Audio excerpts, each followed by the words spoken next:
اللہ نے تو لکھا بہت کچھ علم دین پر، جو کچھ اس صدی میں وہ تنہا ہے۔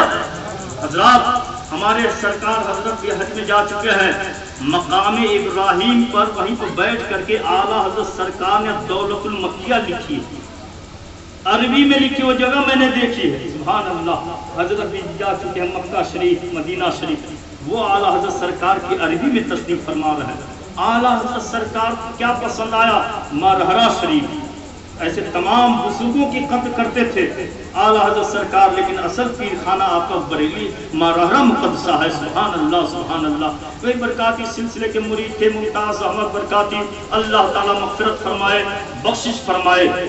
اور سنو، ایک صحابی نبی کی بارگاہ میں حاضر ہوتے ہیں، عرض کرتے ہیں یا رسول اللہ، ماں باپ زندہ تھے تو میں ماں باپ کی خدمت کرتا تھا، پاؤں دباتا تھا، پانی پلاتا تھا، ماں باپ کی جو بھی ضرورت ہوتی تھی پوری کرتا تھا، لیکن یا رسول اللہ ماں باپ مر چکے ہیں تو ماں باپ کی خدمت کیسے کروں، ماں باپ کے حقوق کی ادائیگی کیسے کروں؟ سرکار فرماتے قال النبی صلی اللہ تعالی علیہ وسلم الصلاۃ علیہما والاستغفار لہما وانفاس عہدہما من بعدها وصلۃ الرحم التي لا توصل الا بهما واکرام صدیقہما۔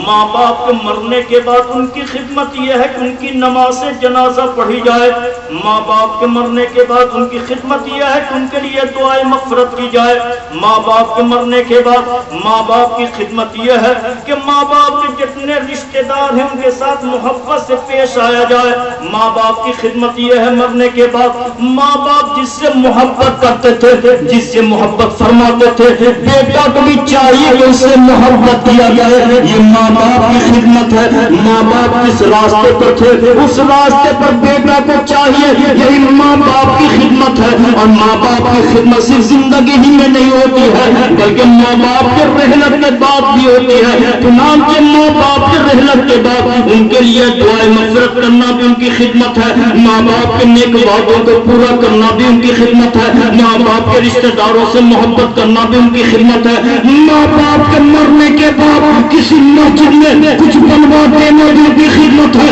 ماں باپ کے مرنے کے بعد مدرسے میں کچھ بنوا دینا بھی ان کی خدمت ہے، ماں باپ کے مرنے کے بعد اس طرح کا پروگرام کرنا بھی ان کی خدمت ہے، ماں باپ کے مرنے کے بعد علماء سے محبت کرنا بھی ماں باپ کی خدمت ہے۔ لیکن آج کا حال کیا ہے کہ ماں باپ تو پکے سنی صحیح عقیدہ تھے، علماء سے محبت کرتے تھے، اب بیٹا گمراہ ہو جاتا ہے، یہ ماں باپ کی خدمت ہوئی؟ خدمت نہیں ہے۔ ماں باپ جس راستے پر تھے اسی راستے پر، صحیح راستے پر رہنا چاہیے، یہ ماں باپ کی خدمت ہے۔ حضرت سعد بن عبادہ صحابی رضی اللہ تعالی عنہ کی والدہ کا انتقال ہو گیا، عرض کرتے یا رسول اللہ میری ماں کا انتقال ہو گیا، کون سا صدقہ افضل ہے؟ سرکار فرماتے ہیں پانی۔ حضرت سعد بن ابن عبادہ صحابی رضی اللہ تعالی عنہ سرکار کے حکم کے مطابق کنواں کھودواتے ہیں اور اس کنواں کو اپنی ماں مرحومہ کی طرف منسوب کرتے ہوئے فرماتا ہے قال حاضر پیرو لام سعد، یہ کنواں سعد کی ماں کے لیے ہے، یعنی جب تک یہ کنواں رہے گا وہ پانی پیتے رہیں گے، میری ماں کو اس کا ثواب ملتا رہے گا، ثواب ملتا رہے گا، یہ صدقہ جاریہ ہے۔ حضرات مرحوم تو چلے گئے، ان کے نام سے کوئی ایسا نیک کام کر دو کہ جب تک دنیا قائم رہے گی مرحوم کو ثواب ملتا رہے گا۔ حضرات ہم لوگ خوش نصیب ہیں کہ دیکھیے جلوس محمدی بھی نکالتے ہیں۔ کچھ لوگ کہتے ہیں جلوس محمدی کا ثبوت کہاں ہے، اس کا ثبوت کہاں ہے؟ حضرات سنو، جلوس محمدی نکالنا یہ اہل مدینہ کی سنت ہے، جیسا کہ مسلم شریف جلد ثانی باب الہجرت صفحہ نمبر 419 پر ہے۔ حضرت براء ابن عازب رضی اللہ تعالیٰ عنہ فرماتے ہیں کہ جب رسول کونین صلی اللہ علیہ وسلم ہجرت کر کے مکہ مکرمہ سے مدینہ منورہ شریف تشریف لائے تو اس وقت دلکش منظر، روح پرور نظارے، ایمان افروز جلوے کچھ یوں تھے کہ پورے مدینہ شریف کو دلہن کی طرح سجایا گیا تھا۔ فصعد الرجال والنساء فوق البیوت وتفرق الغلمان والخدم فی الطریق وینادون یا محمد ویا رسول اللہ صلی اللہ علیہ وسلم، ینادون یا محمد ویا رسول اللہ صلی اللہ علیہ وسلم۔ مرد اور